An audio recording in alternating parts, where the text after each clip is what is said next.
ಹಿನ್ನೆಲೆಯಲ್ಲಿ ಸಿಡಬ್ಲ್ಯೂಎಂಎ ಮಹತ್ವದ ಸಭೆ ಆರಂಭ ಆಗಿದೆ.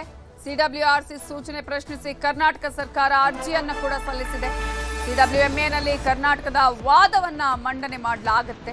ಈಗಾಗಲೇ ಸಿಡಬ್ಲ್ಯೂಎಂಎ ಮಹತ್ವದ ಸಭೆ ಆರಂಭ ಆಗಿದ್ದು ಈಗಾಗಲೇ ಕರ್ನಾಟಕಕ್ಕೆ ಸೂಚನೆಯನ್ನ ನೀಡಲಾಗಿತ್ತು. 4 ಟಿಎಂಸಿಯಷ್ಟು ನೀರನ್ನು ಹರಿಸಬೇಕು ಅಂತ ಹೇಳಿ.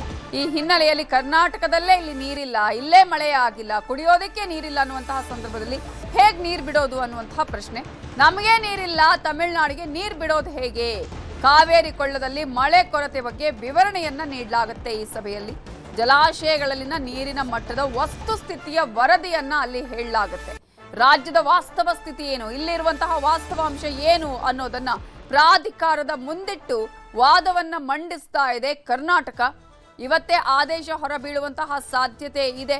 ಈಗಾಗಲೇ ಕರ್ನಾಟಕದಲ್ಲೇ ನೀರಿಲ್ಲ, ಮಳೆನೇ ಆಗಿಲ್ಲ, ಕುಡಿಯೋದಕ್ಕೆ ನೀರಿಲ್ಲ ಅನ್ನುವಂತಹ ಪರಿಸ್ಥಿತಿ ಇರುವಂತಹ ಸಂದರ್ಭದಲ್ಲಿ ಇತರೆ ರಾಜ್ಯಕ್ಕೆ ಬೆಳೆಗಾಗಿ ನೀರು ಬಿಡೋದು ಹೇಗೆ? ಅದನ್ನು ನಿಜವಾಗ್ಲೂ ಕೂಡ ಆಗುತ್ತಾ? ಕುಡಿಯೋದಕ್ಕೆ ನೀರಿಲ್ಲದ ಸಂದರ್ಭದಲ್ಲಿ ಮತ್ತೊಂದು ರಾಜ್ಯಕ್ಕೆ ನೀರು ಕೊಡೋದಕ್ಕೆ ಹೇಗೆ ಅನ್ನುವಂತಹ ವಾದವನ್ನ ಇದೀಗ ಕರ್ನಾಟಕ ಮಂಡನೆ ಮಾಡ್ತಾ ಇದೆ. ಮತ್ತು ಇಲ್ಲಿನ ವಾಸ್ತವಾಂಶ ಏನು ಅನ್ನೋದನ್ನ ಕೂಡ ಅಲ್ಲಿ ತಿಳಿ ಹೇಳುವಂತಹ ಆ ವರದಿಯನ್ನ ಕೊಡುವಂತಹ ಪ್ರಯತ್ನವನ್ನ ಕರ್ನಾಟಕ ಮಾಡ್ತಾ ಇದೆ. ಎಲ್ಲಾ ಕಡೆಯಿಂದಲೂ ಕರ್ನಾಟಕದಲ್ಲೂ ಕೂಡ ಆಗ್ರಹ ಕೇಳಿ ಬರ್ತದೆ, ಯಾವುದೇ ಕಾರಣಕ್ಕೂ ನೀರನ್ನ ಬಿಡಬಾರದು ಅಂತ ಹೇಳಿ.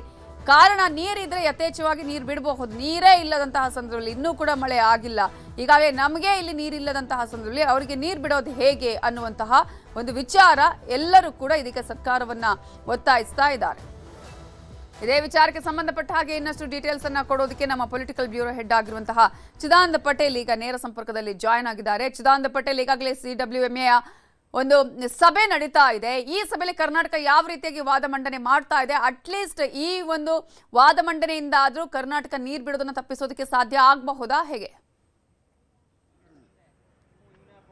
ನವಿತಾ ಜೈನ್, ಮಹತ್ತರ ಬೆಳವಣಿಗೆಯೊಂದರ ಹಿನ್ನೆಲೆಯಲ್ಲಿ ಇದೀಗ ಕಾವೇರಿ ಮ್ಯಾನೇಜ್ಮೆಂಟ್ ಬೋರ್ಡಿಗೆ ಇದೀಗ ಸಭೆಯನ್ನು ನಡೆಸ್ತಿರ್ತಕ್ಕಂಥದ್ದು. ಈ ಸಭೆ ಕರ್ನಾಟಕ ಮತ್ತು ತಮಿಳುನಾಡು ಎರಡೂ ರಾಜ್ಯಗಳಿಗೆ ಮಹತ್ವದ ಸಭೆ ಅಂತಲೇ ಕರೀತಿರ್ತಕ್ಕಂಥದ್ದು. ಈಗಾಗಲೇ ಕಾವೇರಿ ನೀರು ನಿರ್ವಹಣಾ ಸಮಿತಿ ಕರ್ನಾಟಕಕ್ಕೆ ಕಾವೇರಿಯಿಂದ ಪ್ರತಿದಿನ 3500 ಕ್ಯೂಸೆಕ್ಸ್ ನೀರನ್ನು ನಿರಂತರವಾಗಿ 15 ದಿವಸಗಳ ಕಾಲ ಬಿಡಬೇಕಂತೇಳಿ ಈಗಾಗಲೇ ಆದೇಶವನ್ನು ಕೊಟ್ಟಿರ್ತಕ್ಕಂಥದ್ದು. ಈ ಆದೇಶ ಸಂಬಂಧಪಟ್ಟಾಗ ಈಗಾಗಲೇ ಕರ್ನಾಟಕದಲ್ಲಿ ಅತಿದೊಡ್ಡ ಕಿಚ್ಚು ಎದ್ದಿರ್ತಕ್ಕಂಥದ್ದು. ಮಂಡ್ಯ ಸೇರಿದಂತೆ ಕರ್ನಾಟಕದ ಅನೇಕ ಭಾಗಗಳಲ್ಲಿ ರೈತರು ಹೋರಾಟವನ್ನು ಹಮ್ಮಿಕೊಂಡಿರ್ತಕ್ಕಂಥದ್ದು. ಮತ್ತು ಕರ್ನಾಟಕ ಸರ್ಕಾರಕ್ಕೆ ಕೂಡ ಯಾವುದೇ ಕಾರಣಕ್ಕೂ ಕೂಡ ನೀರು ಬಿಡಲಿಕ್ಕೆ ಸಾಧ್ಯ ಇಲ್ಲ, ಕುಡಿಯುವ ನೀರಿಗೆ ಅಷ್ಟೇ ನಮಗೆ ನೀರು ಇರ್ತಕ್ಕಂಥದ್ದು. ಈಗಾಗಲೇ KRS ಡೆಡ್ ಸ್ಟೋರೇಜ್ಗೆ ಬಂದಿರತಕ್ಕಂಥದ್ದು ಮತ್ತು ಇನ್ನು 6 ತಿಂಗಳ ಕಾಲ ಬೆಂಗಳೂರಿಗೆ ನೀರು ಕೊಡಬೇಕಾಗಿರ್ತಕ್ಕಂಥದ್ದು ಮತ್ತು ಕುಡಿಯುವ ನೀರಿಗೆ ಮೊದಲ ಆದ್ಯತೆ. ಮತ್ತು ಇದೆಲ್ಲ ಕಾರಣಕ್ಕಾಗಿ ಕ್ರಾಪ್ ಈಗಾಗಲೇ ಇರ್ತಕ್ಕಂಥ ಬೆಳೆಗಳಿಗೆ ಕೂಡ ನೀರು ಕೊಡಲಿಕ್ಕೆ ಸಾಧ್ಯ ಇಲ್ಲ, ರೈತರ ಕಾಲುವೆಗಳಿಗೆ ಕೂಡ ನೀರನ್ನು ಹರಿಸಲಿಕ್ಕೆ ಸಾಧ್ಯ ಆಗ್ತಿಲ್ಲ ಅಂತೇಳಿ ಈಗಲೇ ಮನವಿಯನ್ನು ಮಾಡಿರ್ತಕ್ಕಂಥದ್ದು. ಒಟ್ಟಾರೆ CWRC ನಿರ್ಧಾರ ಮತ್ತು ಸೂಚನೆ ಹಿನ್ನೆಲೆಯಲ್ಲಿ CWMA ಸಭೆ ನಡೀತಿರ್ತಕ್ಕಂಥ ಈ ಸಭೆಯಲ್ಲಿ ಕರ್ನಾಟಕ ತನ್ನ ವಾದವನ್ನು ಮಂಡಿಸಲಿಕ್ಕೆ ತೀರ್ಮಾನವನ್ನು ಮಾಡಿರ್ತಕ್ಕಂಥ ಈಗಾಗಲೇ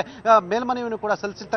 ಪ್ರಮುಖವಾಗಿ ಕರ್ನಾಟಕದ ಡ್ಯಾಮ್ಗಳಲ್ಲಿ ನೀರಿಲ್ಲ ಮತ್ತು 4 ಜಲಾಶಯಗಳಲ್ಲಿ ನೀರಿಲ್ಲ ಮತ್ತು ಕಳೆದ 30 ವರ್ಷಗಳೇ ಈ ಸಲ ಅತಿ ಕಡಿಮೆ ಮಳೆ ಆಗಿರ್ತಕ್ಕಂಥದ್ದು. ಮತ್ತು KRSನಲ್ಲಿರ್ತಕ್ಕಂಥ ನೀರು ಕುಡಿಯಲಿಕ್ಕೆ ಮಾತ್ರ ಸಾಧ್ಯ ಆಗಿರ್ತಕ್ಕಂಥದ್ದು. ಕುಡಿಯೋ ನೀರು ಕೊಡಬೇಕು, ಹಾಗಾಗಿ ರೈತರಿಗೂ ಕೂಡ ನೀರು ನಿಲ್ಲಿಸಿದ್ದೇವೆ. KRS ಡೆಡ್ ಸ್ಟೋರೇಜ್ ತಲುಪಿದೆ ಅಂತೇಳಿ ಈಗಾಗಲೇ ಮಾಹಿತಿಯನ್ನು ಕೊಟ್ಟಿರ್ತಕ್ಕಂಥ. ಯಾಕಂತ ಹೇಳಿದ್ರೆ ಈ ಬಾರಿ ಸುಮಾರು 65% ಮಳೆ ಕೊರತೆ ಆಗಿರ್ತಕ್ಕಂಥದ್ದು ಮತ್ತು ಈಗಾಗಲೇ ಆಗಸ್ಟ್ 15ರವರೆಗೆ ಮುಂಗಾರು ಇರ್ತಕ್ಕಂಥದ್ದು. ಮುಂಗಾರು ಕೈ ಕೊಟ್ಟರೆ ಸಂಪೂರ್ಣವಾಗಿ ಕಾವೇರಿ ಕೊಳ್ಳ ಅಷ್ಟೇ ಅಲ್ಲದೆ ಇಡೀ ರಾಜ್ಯ ಬರ ಪರಿಸ್ಥಿತಿಯನ್ನು ಎದುರಿಸುವಂಥ ಸ್ಥಿತಿ ನಿರ್ಮಾಣ ಆಗ್ತಿರ್ತಕ್ಕಂಥದ್ದು. ಆದರೆ ಇಂಥ ಪರಿಸ್ಥಿತಿಯಲ್ಲಿ ಎಲ್ಲೊಂದು ಕಡೆ ತಮಿಳುನಾಡಿಗೆ ನೀರು ಹರಿಸುವಂತೆ ಕಾವೇರಿ ನೀರು ನಿರ್ವಹಣಾ ಸಮಿತಿ ಆದೇಶ ಮಾಡಿರ್ತಕ್ಕಂಥದ್ದು. ಕರ್ನಾಟಕದ ಪಾಲಿಗೆ ಇದು ಮರಣ ಶಾಸನ ಅಂತಲೇ ಹೇಳಿರ್ತಕ್ಕಂಥದ್ದು. ಯಾಕಂತ ಹೇಳಿದ್ರೆ ಕುಡಿಯುವ ನೀರಿಗೆ ಮೊದಲ ಆದ್ಯತೆಯನ್ನು ಕೊಡಬೇಕಾಗಿರ್ತಕ್ಕಂಥದ್ದು. ಕುಡಿಯುವ ನೀರಿಗೆ ಸಂಕಷ್ಟ ಇರುವಂಥ ಸಂದರ್ಭದಲ್ಲಿ ತಮಿಳುನಾಡಿಗೆ ರೈತರು ಬೆಳೆಯುವ ಬೆಳೆಗೆ ನೀರು ಯಾವ ರೀತಿ ಹರಿಸುವುದು ಅನ್ನೋದು ಸದ್ಯದ ಯಕ್ಷ ಪ್ರಶ್ನೆ ಆಗಿರ್ತಕ್ಕಂಥದ್ದು. ಈ ಎಲ್ಲ ಬೆಳವಣಿಗೆ ನಡುವೆ ಕೂಡ ತಮಿಳುನಾಡು ಕೂಡ ತನ್ನ ವಾದವನ್ನು ಮುಂದಿಟ್ಟಿರ್ತಕ್ಕಂಥದ್ದು. ಪ್ರಮುಖವಾಗಿ ಕರ್ನಾಟಕದ ಡ್ಯಾಮ್ಗಳಲ್ಲಿ ಸಾಕಷ್ಟು ನೀರು ಇರತಕ್ಕಂಥದ್ದು. ಪ್ರತಿದಿನ 12ರಿಂದ 13,000 ಕ್ಯೂಸೆಕ್ಸ್ ನೀರಿನ ಒಳಹರಿವು ಇರ್ತಕ್ಕಂಥದ್ದು. 4 ಜಲಾಶಯಗಳಲ್ಲಿ ನೀರಿರ್ತಕ್ಕಂಥದ್ದು ಮತ್ತು ಆರಂಗಿ ಜಲಾಶಯ ಈಗಾಗಲೇ ಭರ್ತಿಯಾಗಿರ್ತಕ್ಕಂಥದ್ದು. ಇದರ ನಡುವೆ ನಮ್ಮ ಪಾಲಿನ ನೀರು ನಮಗೆ ಬಿಡಲು ಆದೇಶವನ್ನು ಮಾಡಿ ಮತ್ತು ಕನಿಷ್ಠ 9.46 TMC ನೀರನ್ನು ಬಿಡಬೇಕಂತೇಳಿ ಈಗಾಗಲೇ ಆಗ್ರಹವನ್ನು ಮಾಡಿರ್ತಕ್ಕಂಥದ್ದು. ಇದುವರೆಗೂ ಕೂಡ ನಮ್ಮ ಪಾಲಿನ ನೀರನ್ನು ಬಿಟ್ಟಿಲ್ಲ, ಕೇವಲ 3ರಿಂದ 4 TMC ನೀರನ್ನಷ್ಟೇ ಮಾತ್ರ ಹರಿಸಿರ್ತಕ್ಕಂಥದ್ದು. ಹಾಗಾಗಿ ಕರ್ನಾಟಕ ನಮ್ಮ ಪಾಲಿನ ನೀರನ್ನು ಬಿಡಬೇಕು ಮತ್ತು ನಮಗೆ ಇದುವರೆಗೆ ಎಷ್ಟು ನೀರು ಬಿಟ್ಟಿಲ್ಲ ಅದರಲ್ಲಿ ನಾವು ಅಲ್ಪ ಪ್ರಮಾಣವನ್ನು ಕೇಳ್ತಿರ್ತಕ್ಕಂಥದ್ದು ಮತ್ತು CWRCಯ ಆದೇಶವನ್ನು ಪಾಲನೆ ಮಾಡಬೇಕಂತೇಳಿ ಮನವಿಯನ್ನು ಮಾಡಿರ್ತಕ್ಕಂಥದ್ದು. ಈಗಾಗಲೇ ಕರ್ನಾಟಕ ಕೂಡ ಮೇಲ್ಮನವಿ ಸಲ್ಲಿಸಿರ್ತಕ್ಕಂಥದ್ದು ಕುಡಿಯುವ ನೀರಿಗೆ ಮಾತ್ರ ಆದ್ಯತೆ ಅಂತೇಳಿ ಈಗಾಗಲೇ ಕರ್ನಾಟಕ ಹೇಳಿರ್ತಕ್ಕಂಥದ್ದು. ಇದೆಲ್ಲ ಕಾರಣಕ್ಕಾಗಿ ಸ್ವತಃ ಮುಖ್ಯಮಂತ್ರಿ DK ಶಿವಕುಮಾರ್ ಕೂಡ ನಾವು ಯಾವುದೇ ಕಾರಣಕ್ಕೂ ನೀರು ಬಿಡಲಿಕ್ಕೆ ಸಾಧ್ಯ ಇಲ್ಲ, ಕುಡಿಯುವ ನೀರಿಗೆ ಮಾತ್ರ ಆದ್ಯತೆ ಇರತಕ್ಕಂಥದ್ದು ಅಂತೇಳಿ ಈಗಾಗಲೇ ಮುಖ್ಯಮಂತ್ರಿಗಳು ಹೇಳಿರ್ತಕ್ಕಂಥದ್ದು ಮತ್ತು ಜಲಸಂಪನ್ಮೂಲ ಸಚಿವರು ಕೂಡ ಹೇಳಿರ್ತಕ್ಕಂಥದ್ದು.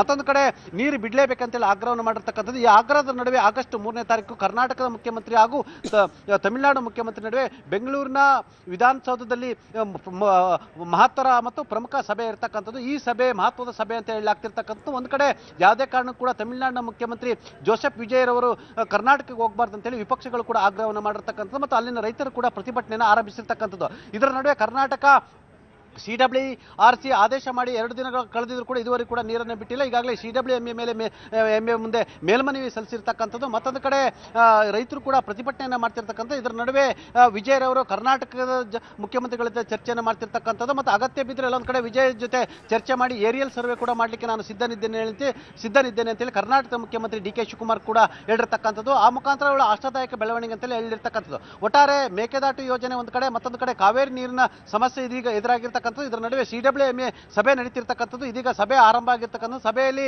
ಕರ್ನಾಟಕದ ಜಲಾಶಯಗಳಿರ್ತಕ್ಕಂಥ ಒಟ್ಟಾರೆ ನೀರಿನ ಲಭ್ಯತೆ ಮತ್ತು ಕೊರತೆ ಸಂಬಂಧಪಟ್ಟ ಇದೀಗ ಮಾಹಿತಿ ಇವತ್ತೇ ಆದೇಶ ಬರುವಂತಹ ಸಾಧ್ಯತೆ ಇದೆಯಾ ಪಟೇಲ್ರೆ?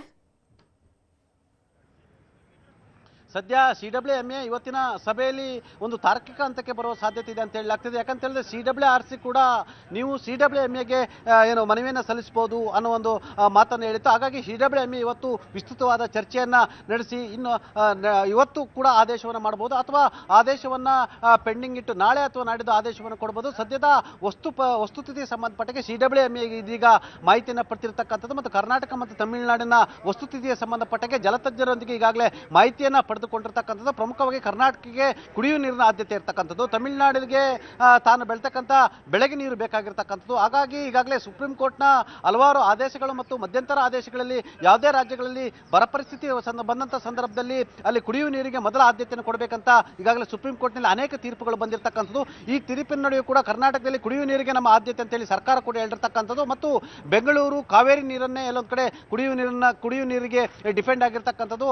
ಈಗಿರ್ತಕ್ಕಂಥ ನೀರು ಬೆಂಗಳೂರಿಗೆ ಎಲ್ಲ ಒಂದು ಕಡೆ ಕುಡಿಯುವ ನೀರಿನ ವ್ಯವಸ್ಥೆಗೆ ಕೇವಲ 6 ತಿಂಗಳಿಗಷ್ಟೇ ಅವಕಾಶ ಇರತಕ್ಕಂಥದ್ದು. ಯಾಕಂತ ಹೇಳಿದ್ರೆ ಈ ಬಾರಿ ಅತಿ ದೊಡ್ಡ ಬರ ಪರಿಸ್ಥಿತಿ ಎದುರಾಗುವ ಸಾಧ್ಯತೆ ಇದೆ ಅಂತ ಹೇಳಲಾಗ್ತಿದೆ. ಮುಂಗಾರು ಈಗಾಗಲೇ 65% ಕ್ಷೀಣಿಸಿರ್ತಕ್ಕಂಥದ್ದು. ಆಗಸ್ಟ್ 15ರವರೆಗೆ ಮುಂಗಾರು ಇರತಕ್ಕಂಥದ್ದು. ಆದರೆ ಹಿಂಗಾರನ್ನು ನಂಬಿಕೊಂಡು ಎಲ್ಲೊಂದು ಕಡೆ ಜಲಾಶಯಗಳಿಗೆ ನೀರಿನ ಒಳ ಅರಿವು ಬರುತ್ತೆ ಅಂತೇಳಿ ಯಾವ ಲೆಕ್ಕಾಚಾರವನ್ನು ಹಾಕುವಂತಿಲ್ಲ. ಸದ್ಯದ ಮಟ್ಟಿಗೆ ಇದೀಗ ತಮಿಳುನಾಡು ವಾದ ಮಾಡ್ತಿರ್ತಕ್ಕಂಥದ್ದು ಪ್ರತಿದಿನ 12ರಿಂದ 15 ಸಾವಿರ ಕ್ಯೂಸೆಕ್ಸ್ ನೀರು ಇದೀಗ ಏನು KRSಗೆ ತಲುಪ್ತಿರ್ತಕ್ಕಂಥದ್ದು. ಉಳಿದಂತ ಎಲ್ಲ ಜಲಾಶಯಗಳಿಂದ ಕೂಡ ನೀರು ಬರ್ತಿರ್ತಕ್ಕಂಥದ್ದು. ಹಾಗಾಗಿ ನಮ್ಮ ಪಾಲಿನ ನೀರನ್ನು ಕೊಡಿ, 9.46 TMC ನೀರು ಕೊಡಬೇಕಂತೇಳಿ ಆಗ್ರಹವನ್ನು ಮಾಡಿರ್ತಕ್ಕಂಥದ್ದು. ಈ ಆಗ್ರಹದ ನಡುವೆ ಕೂಡ ಎಲ್ಲೊಂದ್ ಕಡೆ ಕಾವೇರಿ ವಿವಾದ ಮತ್ತೆ ಬುಗಿಲೇಳುವ ಸಂದರ್ಭದಲ್ಲಿ ಇದೀಗ ತಮಿಳುನಾಡಿನ ಮುಖ್ಯಮಂತ್ರಿ ಕರ್ನಾಟಕಕ್ಕೆ ಬರ್ತಿರ್ತಕ್ಕಂಥದ್ದು. ಇಂಥ ಸಂದಿಗ್ಧ ಪರಿಸ್ಥಿತಿಯಲ್ಲಿ ಕರ್ನಾಟಕದ ಮುಖ್ಯಮಂತ್ರಿ ಮತ್ತು ತಮಿಳುನಾಡಿನ ಮುಖ್ಯಮಂತ್ರಿಯ ಮಾತುಕತೆ ಮಹತ್ತರ ಘಟ್ಟ ಅಂತಲೇ ಹೇಳಲಾಗ್ತಿದೆ. ಒಟ್ಟಾರೆ CWMA ಸಭೆ ಇದೀಗ ಆರಂಭ ಆಗಿರ್ತಕ್ಕಂಥದ್ದು. ಸಭೆಯಲ್ಲಿ 2 ರಾಜ್ಯಗಳ ವಸ್ತುಸ್ಥಿತಿ ಮತ್ತು ಕುಡಿಯುವ ನೀರಿನ ಆದ್ಯತೆ, ಕರ್ನಾಟಕದ ಜಲಾಶಯಗಳಿರ್ತಕ್ಕಂಥ ಸದ್ಯದ ನೀರಿನ ಪರಿಸ್ಥಿತಿ ಮತ್ತು KRSನ ನೀರಿನ ಪರಿಸ್ಥಿತಿ, ಡೆಡ್ ಸ್ಟೋರೇಜ್ ಎಲ್ಲ ಮಾಹಿತಿಯನ್ನು ಇದೀಗ ಪಡೆದುಕೊಂಡಿರ್ತಕ್ಕಂಥದ್ದು. ನವಿತಾ ಜೈನ್.